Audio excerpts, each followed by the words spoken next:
Teaminvest is an exclusive investment community with over 600 members across Australia and New Zealand. We use our proprietary software and the wisdom of the crowd to analyse companies like business owners, not speculators, to identify wealth winners and avoid capital killers.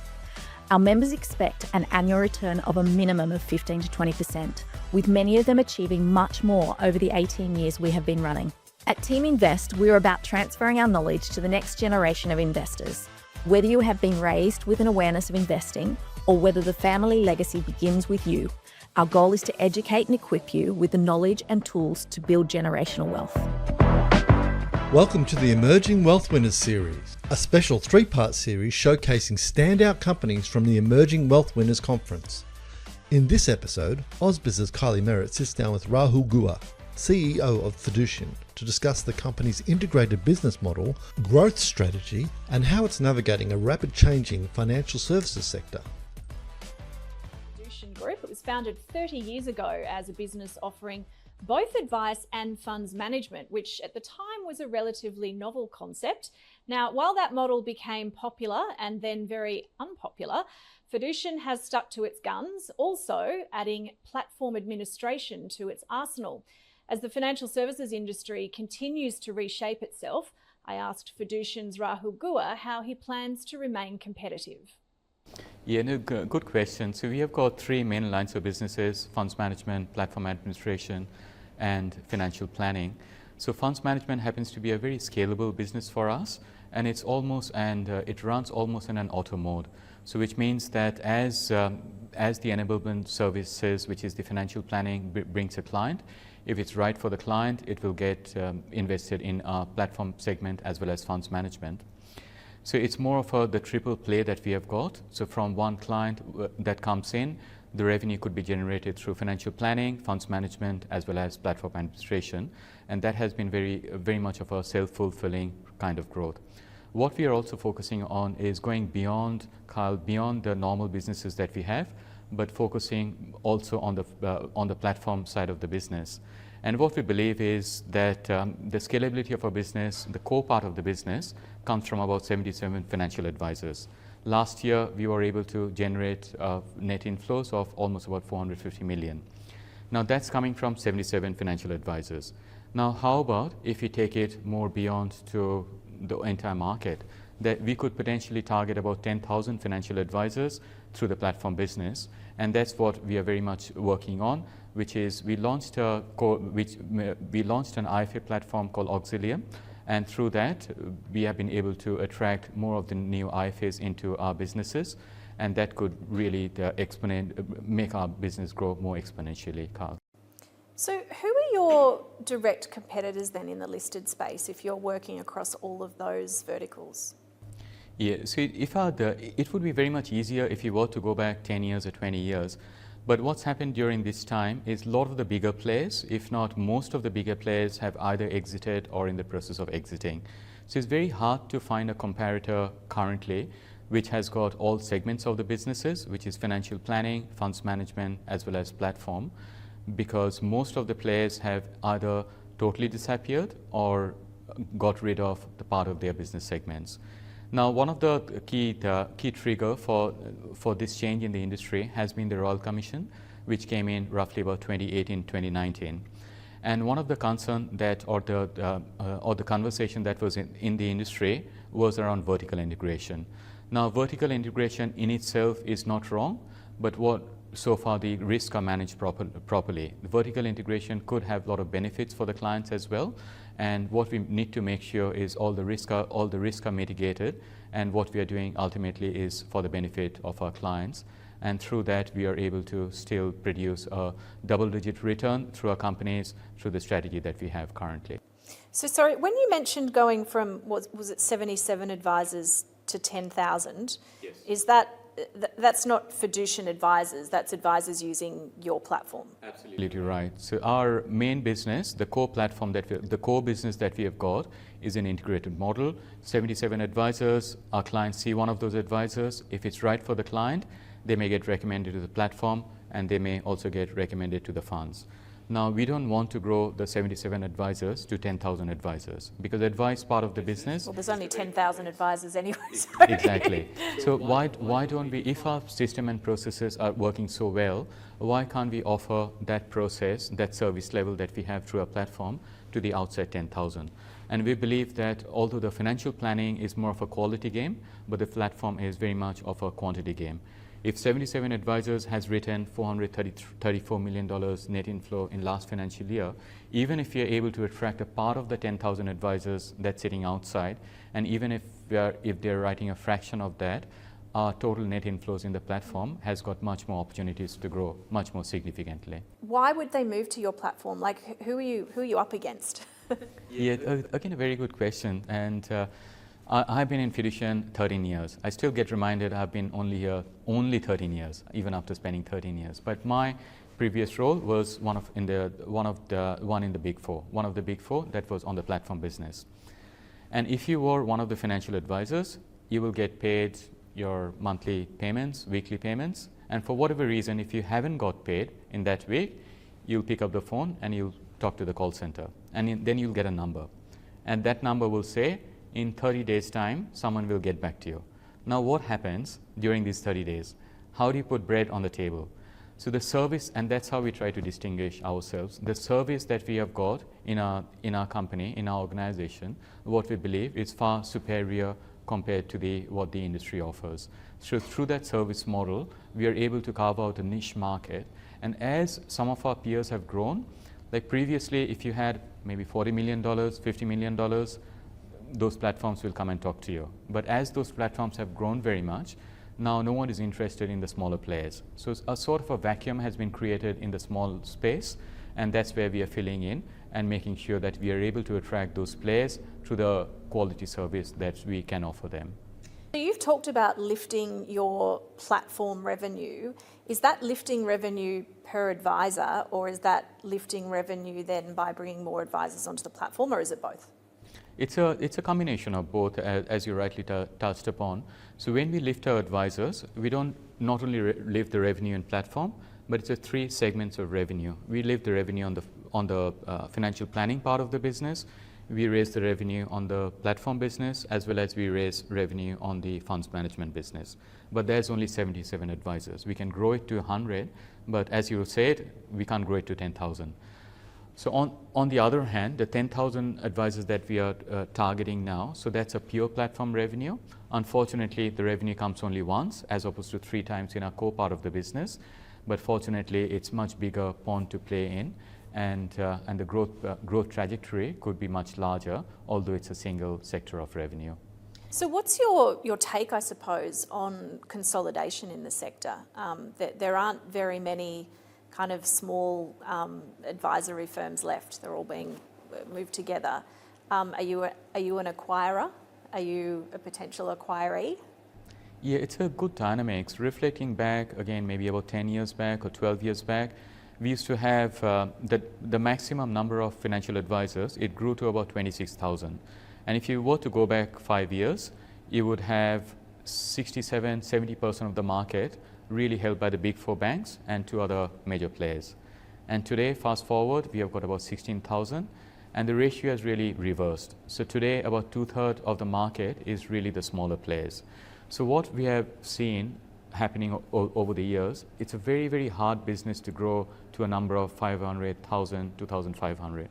Just imagine, I was speaking to one of the colleagues before, if you're one of the advisors sitting in a small town in Victoria, maybe Shepparton or wherever. Now, how do you maintain those controls? If you're a dealer group sitting in one of the major cities, how do you maintain those controls? So what has proved over the years is that it's very, very hard to manage the number of financial advisors to a number. If you have got 1,000 advisors, if you've got 2,800 advisors, one of the bigger players had, it becomes very, very hard to manage. So we do want to grow our financial advisors numbers. Today we are 77. Our growth target is maybe 5 or 10 or 15. So our best case scenario is maybe in 3 years to 5 years, we are able to grow that to about 150 advisors. It'll be very unlikely that we'll grow our advisors to 300 next year and 1,000 the year after. We did an acquisition maybe about 3 years back. We bought the People's Choice Credit Union wealth management business in Adelaide, and we brought in about 15 advisors, and we got a good boost from that acquisitions. But again, we focus more on the quality rather than the quantity in terms of growing the advice network for our business.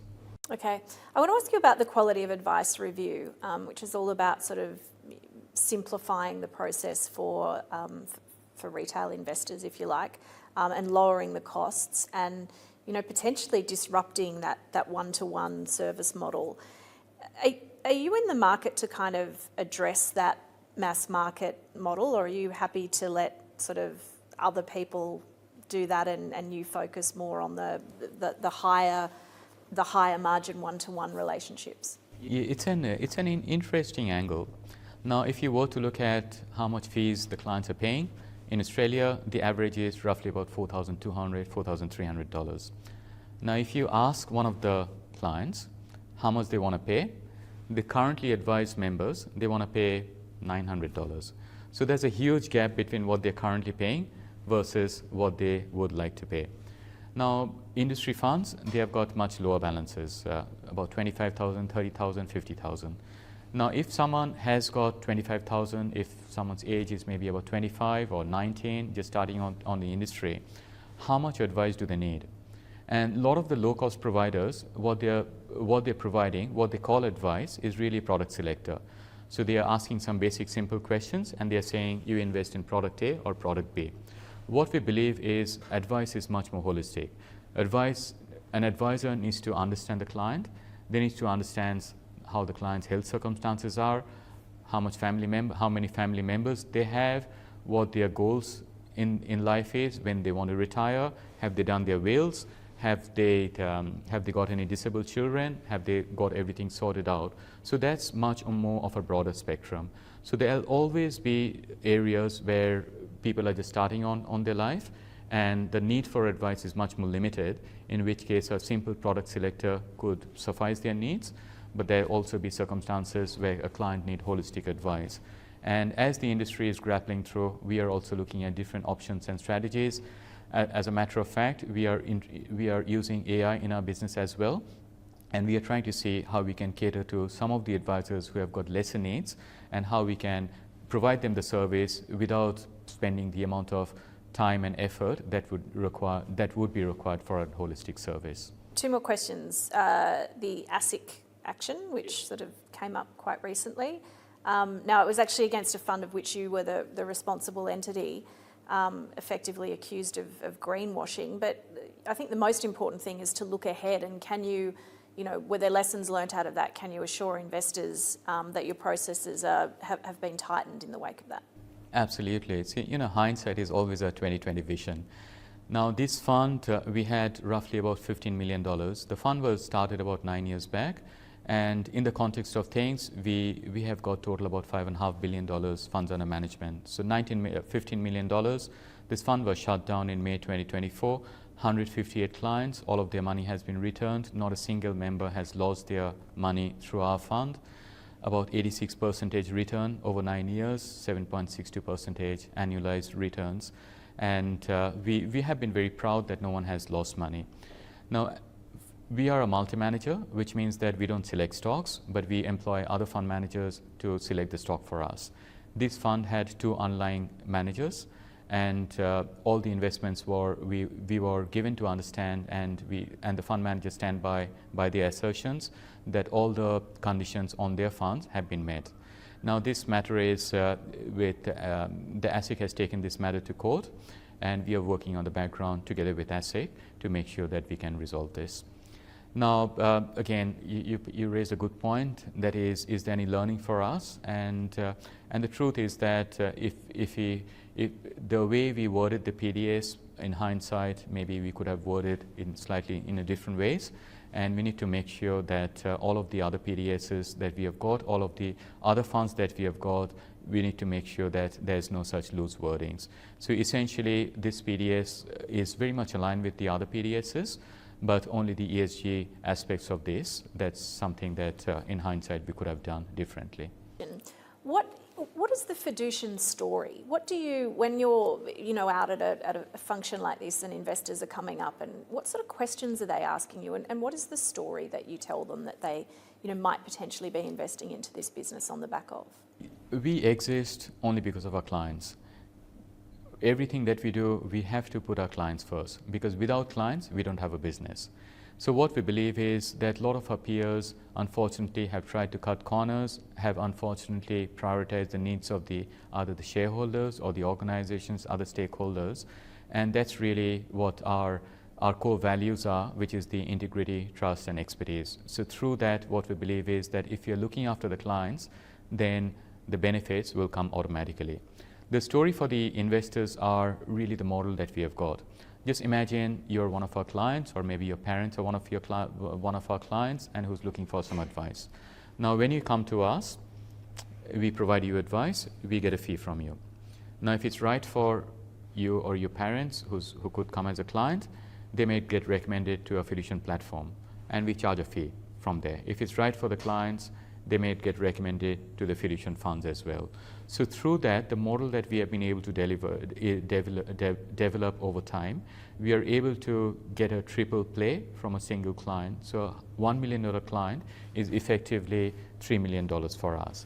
And as a result of that, we have been able to develop a very, very scalable business. If I were to go back maybe 12 years, 13 years, in a platform part of the business, we had roughly about $850 million. And 12 years back, we had 20 staff. So today, our platform has gone to about $4.5 billion, and we've got 15 staff. So very scalable part of the business. Funds management, similar story. We had about 1.4 billion 12 years back, and now we have got 5.5 billion. We had to double our staff. But what does that doubling mean? We used to have 2 staff, and now we have got 3 staff. So an extremely scalable business. So what we have been able to generate is the revenue is through the scalability of the business. And as the funds grow, our margins, because of the structure of the offering, also grow, and that benefits the company. And as a result, we are able to provide better service at a lower cost to our clients, and ultimately benefit the shareholders as well. Okay, Rahul Guha there from Fiducian. Andrew, you're in the thick of the financial services sector. I thought that was a really interesting conversation, and there's more conversations about this consolidation stuff coming up. But what is your sort of take on what's happening, and also Fiducian's approach to, wanting to have 3 bites of the cherry? A great question, Kylie. I think Warren Buffett said it best when he said you can only tell who's swimming naked when the tide goes out. And in the last few years in financial services, at least since the Hayne Royal Commission, we've really seen a lot of companies exposed when that tide came out. Fiducian is not one of them. This is a company that has managed to maintain very high return on equities in the high 20-30% range, grow at double-digit growth with a huge amount of stability. And what Indy Singh and Rahul Guha have built at Fiducian is really now becoming one of the powerhouses of the industry. And really their growth, as you point out so well, is at the expense of the other players who've been caught swimming naked. Whether that's because they did the wrong thing by their clients, or their business models were reliant upon third-party introducers, or any of the other challenges that we've seen play out. And so from that point of view, Fiducian we've been covering for 7 years. It's creeping up to that point of definitely being considered a wealth winner. And really that comes down to, I think, the vision that Indy and Rahul have been embarked upon. Of course, the big risk remains, what is the next iteration of financial services going to look like? At this stage, Fiducian looks like they've got it right. But as we know in financial services, you're only one royal commission or scandal away from being on the wrong end of that stick. So that's a risk that we as investors have to be comfortable with before we can call it truly a wealth winner. Yeah, so I guess, how do you see it, or is it too crystal ball at this point? Like, what do you think the industry will look like in 10, 15 years' time? I think we need to be back towards having quality financial advice being accessible. I think as a nation, this idea that only the wealthy can get good financial advice is a recipe for long-term disaster. I don't quite know how that will play out or how that will look, and that's really up to regulators. So to your point around it being crystal ball, absolutely, it's going to be very difficult to predict because governments are not always the most rational or forward-thinking in how they plan things. But I do think the idea that we can have had such a contraction of access to financial advice, and that's good for the country, isn't going to happen. So I do expect at some point the tide will come back in and all financial services firms in this space will be lifted. What I hope, obviously, as a potential investor in Fiducian is that they've got it right not only made significant profits through this period of upheaval, but will be riding the wave when the tide comes in. Next, we turn to Kina Bank, the second largest bank in Papua New Guinea. Although CEO Ivan Vidovich was unable to stay for the full interview, this segment features commentary for Andrew Coleman and Kylie Merritt, along with key excerpts from Ivan's conference presentation, highlighting Kina's unique growth story and the opportunities and challenges facing banking in PNG. Get your thoughts on Kina Bank. Unfortunately, the CEO had to rush off after his presentation. But it's a really interesting business, and I want to know how it came up on your radar, because it's unusual for, tell us about it. It's a fascinating company, isn't it? So Kina, for those who don't know, operates the second largest bank in PNG, which normally I think would make most people say, why are you spending any time looking at it? Exactly, yeah. What they have done, though, is, as is that classic case we're talking about, building things in adversity. Because of the adversity of the environment they operate in, they are doing some incredible things that are really world-leading. And from that point of view, they really do produce world-leading numbers. I mean, this is a bank that generates double-digit return on equity and return on capital, has a debt to equity of only 5%. Now, you compare that to the hundreds and thousands of percents that we're used to with most banks. I mean, most banks are in the business of using leverage, and here is a bank highly profitable, growing fast without leverage, and they do it in a really difficult environment. And so from that point of view, I think not only is Kina a really fascinating company to understand as a potential investment case itself, if you can get over the question about being a bank in PNG, but the learnings that Kina is putting into place day after day in that environment is something that our banks could learn from. Kina's numbers and the management team that Kina has built really puts most of the Australian banks to shame in terms of their capital adequacy, their operations, and their embrace of technology. And so from that point of view, Kina is an interesting potential investment, which is why we had it, but it's also such a brilliant way of understanding and holding a mirror up to our own banking sector, which I think at times in Australia, we pride ourselves on as being world leading, and it is in terms of scale and capital adequacy, but it's not world leading when it comes to technology, as anyone who has banked with an Australian bank will tell you. Wow, okay. Here is a quick answer from the CEO, who was asked about growth plans and whether they be organic or via acquisition. A little bit of both. After the acquisition of the ANZ business in 2019, I think we got on the front foot of a lot of the opportunity. Nobody has a crystal ball, and I think nobody should pretend to have one. So it is difficult to predict the future. But nevertheless, I think if you look across the trends of emerging markets globally and financial services, then you see trends around things like the telco market will often move ahead of the banking market. So you've got, for example, in the PNG, companies like Vodafone have already disrupted the telco market. They've put up around 800 towers. They're said to be reaching 80 to 85% of the population, including in rural and remote areas in the next couple of years. Costs of smartphones have come down from 2,000 Kina to 200. Data costs have come down monthly from 400 down to 40 for some plans. These are the kind of conditions that you need to read the room on and think about where will banking actually go. So yes, I think the market itself will continue to grow. 80% of Papua New Guinea's population is unbanked, and that's a significant number and creates future opportunity. But whilst it's easy to see the dollar signs, I think, in the eyes, you also need a bit of patience as well, because it takes some careful planning and consultation to be able to manage the change from a traditional banking model to a digital banking model as well. Ivan Vidovich was also asked about forecasts from the market of 25% EPS growth and how much space there is to keep growing market share in PNG. So, as I mentioned earlier in the presentation, as the second largest bank in PNG, our market share in foreign exchange is 14%. It's 17% in lending. It's probably slightly higher at about 20% in digital. And we obviously have a very dominant market position in terms of wealth management. So I talk to it as growing with the market. As the market itself grows, more people entering the banking sector, the economy at large grows, triggered by some of the resources projects that we've spoken about too. but also there's an opportunity for us to incrementally grow our market share in a risk-aligned way. And that's why I think the dynamics of our next 5-year plan, whilst yes, we do have appetite for inorganic growth opportunity to, for example, diversify revenues beyond PGK, realistically, the majority of shareholder return and growth should be delivered by our organic growth opportunity in PNG. We hope you found today's discussion insightful and inspiring.